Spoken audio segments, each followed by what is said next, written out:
Assalamualaikum warahmatullahi wabarakatuh. Salam bunga sepasang. Mari bersama saya saat ini saya ajak Anda untuk berolahraga dan berolah rasa di lapangan dengan latar belakang kantor Rektorat Universitas Brawijaya dalam rangka untuk meningkatkan imunitas diri kita, baik fisik dan mental kita, dalam memerangi wabah penyakit corona yang sedang merajalela di negeri ini. Mudah-mudahan kita sama-sama mendapatkan perlindungannya. Mari kita mulai dengan senam.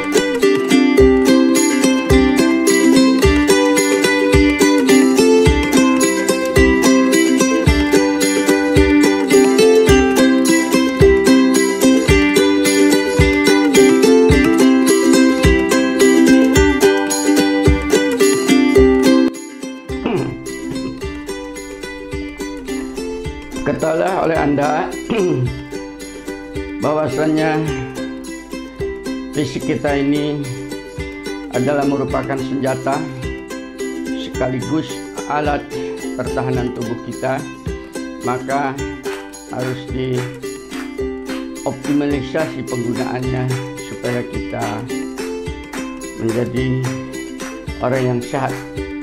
Kita mulai beberapa gerak dari silat ini, yaitu dari aliran periksa diri.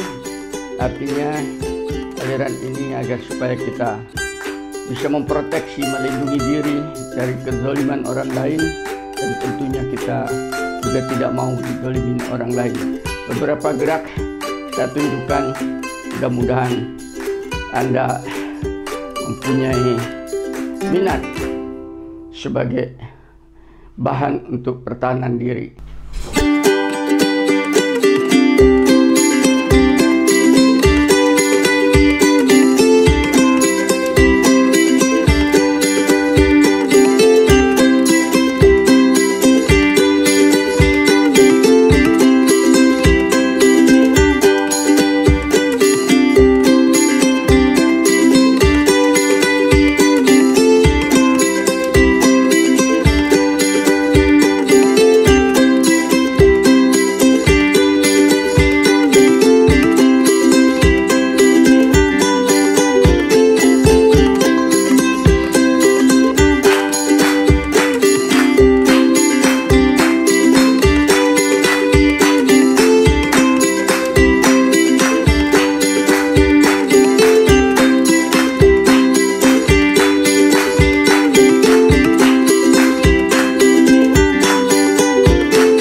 Artinya tarik napas dalam, oksigen masuk ke dalam perut, dikembungkan supaya volumenya banyak, dan dikeluarkan pelan-pelan.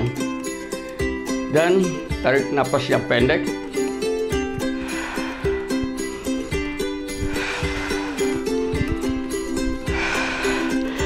Artinya hanya oksigen ditarik sampai dengan paru-paru dan dikeluarkan pelan-pelan.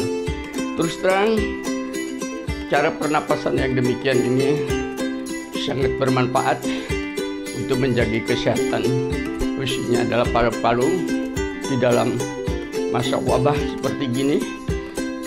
Kalau kita menghindari sumber infeksi atau sumber inokulum dengan menjaga jarak, insya Allah oksigen ini akan tetap memberi berkain, dan di situ akan menjadi obat bagi kesehatan Anda. Anda bisa melihat saya seumur 73 tahun masih bisa senam menggunakan jurus-jurus silat sebagai demonstrasi, karena saya sudah berlatih silat sejak SMP tahun 60-an di Mayangkara, Surabaya, di bawah bimbingan pendekar pendiri Perisa Diri, yaitu Bapak Dirjatmojo. Dan saya sudah melatih silat di mana-mana, termasuk orang pertama yang mendirikan Universitas Brawijaya pada saat saya masih mahasiswa, melatih teman-teman saya, karena saya sudah 4 tahun 5 tahun di atas mereka belajar silat. Nah, mari kita lanjutkan kita dengan pembahasan tentang olah rasa. Kita duduk.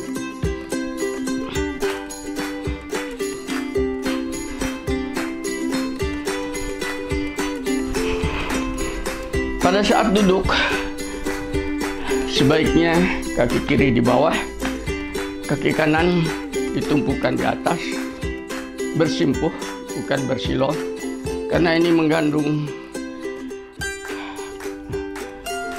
makna yang dalam secara jasmani. Otot-otot tulang punggung belakang kita akan tertarik, terlatih, tidak kendor, dan ini sangat baik untuk tegaknya Anda berjalan dan untuk gesitnya Anda berjalan. Selain itu, bagi mereka yang bermasalah dengan masalah seksual, maka pelatihan kayak begini insya Allah akan mengembalikan gairah Anda untuk tidak mudah loyo. Setua saya seperti ini tadi, tetap tegar.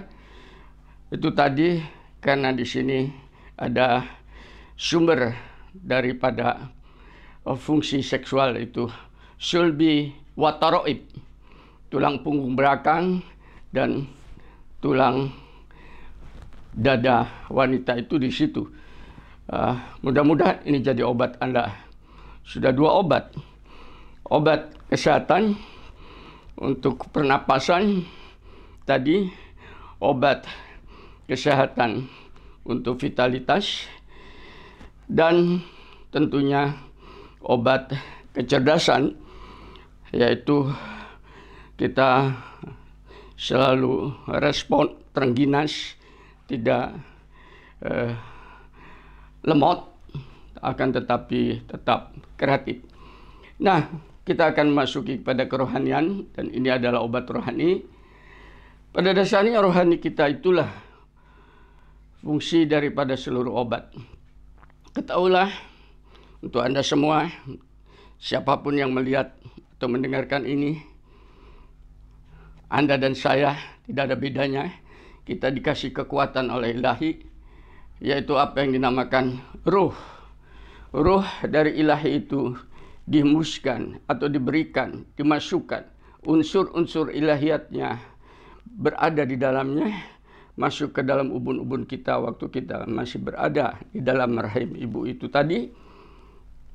Dalam ubun, karena dia harus menghidupkan alat yang kedua, yaitu intelektual yang ada di dalam otak kepala kita, di otak kita itu tadi, yang akan merespon atau memberi komando kepada seluruh kekuatan ketiga, yaitu organ atau tubuh kita. Nah, setelah masuk ke sini, kemudian dia akan memberikan stimulasi di otak kita, dan kemudian unsur ruh itu akan bersemayam, berdomisili di dalam rongga dada kita, sedangkan unsur al-hayat, hayatinya akan menghidupkan seluruh sel dan organ kita itu tadi. Sudah 3. Ruh yang masuk kekuatan yang tidak terbatas, intelektual sebagai kemuliaan makhluk hidup di atas segala makhluk hidup yang lain yaitu manusia, maka itu harus dilatih. Dan kemudian bersemayam di dalam rongga dada kita. Dan yang ketiga yaitu kekuatan fisik. Anda bisa melihat tadi orang tua ini masih dikasih kesehatan fisik karena memang terlatih seperti itu. Sehingga dengan demikian akan berpengaruh kepada aktivitas yang lain. Yang keempat, kekuatan yang keempat yaitu adalah hawa nafsu kita. Ada 3 hawa nafsu ditanamkan pada jasmani kita, yaitu hawa nafsu kita suka makan, dikenal dengan suka al-lawamah, memabah biak. Itu penting untuk kita, tapi perlu dikendalikan karena apabila makanan Anda tidak terkontrol, yang halal pun bisa menjadi haram. Makanya konsepnya halalan thayyibah. Gula itu ada halal, tapi bisa menjadi haram bagi mereka yang punya kencing manis. Ya, itu semua. Seperti saya, contoh, ada ikan-ikan tertentu yang menyebabkan alergi bagi saya, maka saya pun harus menjaga, menghindari supaya tetap sehat. Yang kedua adalah an-nafsu sufyah, hawa nafsu yang masuknya lewat mata, yaitu senang pada keindahan pemandangan, khususnya pada lawan jenis itu tadi. Ini diperlukan karena tanpa itu kita tidak akan pernah berkembang biak. Tapi perlu dijaga, dikontrol dengan, nanti saya beritahu alat kontrolnya apa. Yang ketiga adalah an-nafsul amaro bisu, ini yaitu hawa nafsu amaro, suka marah, murang-muring. Jenis banyak, gengsi itu adalah amarah, ingin dipuji itu amarah, tidak suka dihina juga itu amarah, tamak itu juga amarah. Jenisnya banyak-banyak. Ini kalau diterus-teruskan, maka yang akan terberati adalah rongga dada, karena itu biasanya lewat napas, sehingga Anda akan tersengal-sengal. Nah, ketiga hawa nafsu itu harus dikontrol oleh nafsul mutmainah yang ada di dalam roh Anda itu tadi. Itu akan bisa mengontrol apabila juga dilatih. Meditasi seperti yang saya lakukan, atau Anda melakukan sebuah kerohanian dalam kesendirian itu tadi, itu adalah dalam rangka mengoptimalisasikan fungsi an-nafsul mutmainah rohani itu tadi. Untuk apa saya marah? Apabila saya bisa memberikan maaf kepada dia. Untuk apa saya harus makan berlebih-lebihan sementara orang lain banyak kelaparan? Untuk apa saya harus kawin cerai atau bolak-balik kawin sementara satu yang diberikan oleh Allah sebagai pasangan hidup itu saja tidak habis-habis sampai tua seperti saya ini? Nah, itu semua kontrol yang diberikan oleh kerohanian melalui apa yang dinamakan an-nafsul mutmainah, dan itu sangat dekat dengan ilahinya. Maka harus dilatih. Bagi umat Islam sebetulnya pelatihan sudah ada, yaitu melalui sholat 5 kali dalam sehari, 5 waktu itu tadi. Makanya itu harus diresapi, dirasakan, apalagi tambahan sholat malam. Itu akan meningkat kekuatan potensi rohaninya, sehingga seluruh organ tubuh yang dimuati oleh 3 hawa nafsu itu tadi akan terkendali. Sebagaimana kuda liar, itu kalau dibiarkan, maka fisik Anda muntang-manting, pikiran Anda muntang-manting, itu yang menyebabkan kebingungan. Maka dikasih kendali, tali dalam mulutnya, diikat, kemudian Anda duduk di atasnya. Ketiga nafsu itu dikendalikan oleh an-nafsul mutmainah. Terserah Anda, mau dibawa ke pasar bisa, dia dengan jinak. Mau dibawa perang bisa, mau dibawa ke masjid bisa, mau dibawa ke gunung bisa. Bahkan disandar pun, ditaruh pun dia tidak akan lari, karena sudah ada tali kontrol Itu maksud daripada kerohanian yang paling esensi. Yang kelima, yang terakhir, pada Anda diberikan kekuatan namanya harapan-harapan. Harapan-harapan ini pada dasarnya itu yang menyebabkan bedanya kita dengan binatang. Binatang tidak punya harapan apa-apa. Mereka hanya menggunakan semata-mata adalah insting atau naluri. Tapi kita dikasih intelektual untuk menganalisa. Kenapa harus ada banjir? Bagaimana cara menjaga banjir? Kenapa harus ada wabah corona?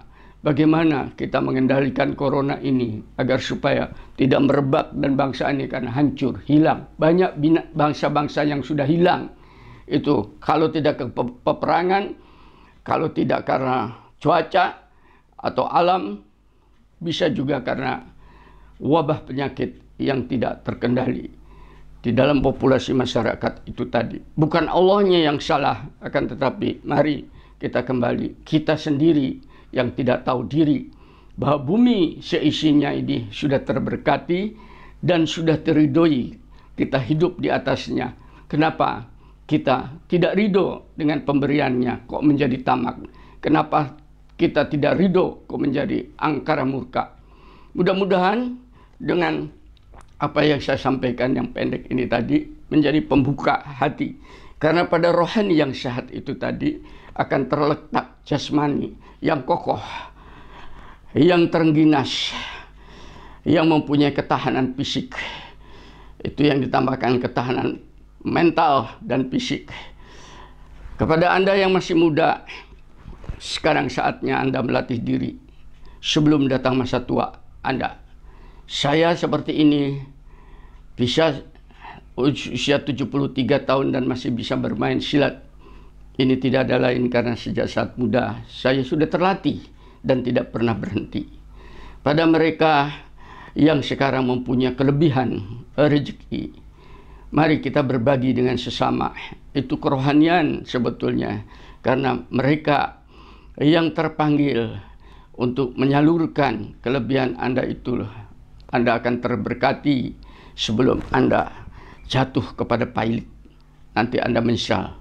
Bagi mereka yang sekarang masih diberi kesehatan, mari manfaatkan kesehatan itu betul-betul agar supaya fungsi organ atau fungsi kekuatan yang diberikan oleh Allah itu bisa dimanfaatkan menjadi jati diri Anda.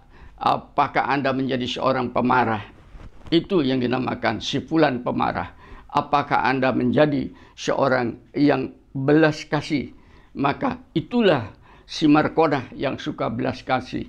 Apakah Anda yang suka mengumbar hawa nafsu seksnya? Maka Anda akan disebutkan itulah si fulan itu tukang kawin cerai. Dan seterusnya dan seterusnya. Jati diri Anda sendiri yang menentukan. Allahnya sudah meridho, tergantung Anda. Ridho tidak dengan pemberian itu tadi. Kalau Anda ridho, insya Allah Anda akan selamat. Sehingga pada saat masa hidup Anda itu terberkati dan Anda berkarya banyak, bermanfaat untuk diri, keluarga, dan untuk orang lain.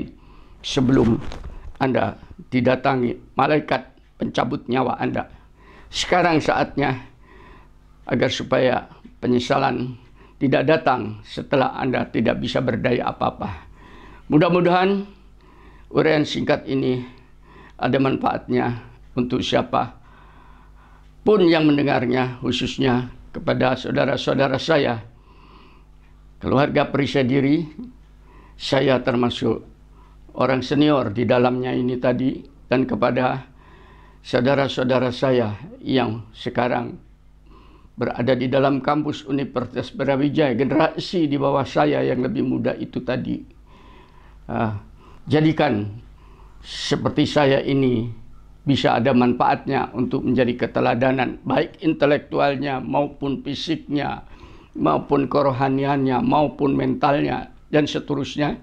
Mudah-mudahan bermanfaat untuk semua. Dan bagi mereka yang belum kenal atau baru mengenal saya, mari mendekat. Senyampang saya masih ada usia, dan insya Allah saya dengan senang hati akan membimbing Anda. Anda bisa seusia saya, itu sudah berkah. Apalagi apabila usia itu bisa dimanfaatkan secara maksimal, sehingga kita kembali kepada ilahi itu tadi. Insya Allah kita sudah punya bekal. Kalau toh ada kesalahan di dalam perjalanannya itu, mari kita sama-sama memohon maghfirahnya, karena Dia Ghafurur Rahim. Sebelum makhluk manusia ini berbuat dosa, maghfirah Allah sudah ada. Mari kita manfaatkan. Walhamdulillahirabbil alamin. Assalamualaikum warahmatullahi wabarakatuh. Salam Bung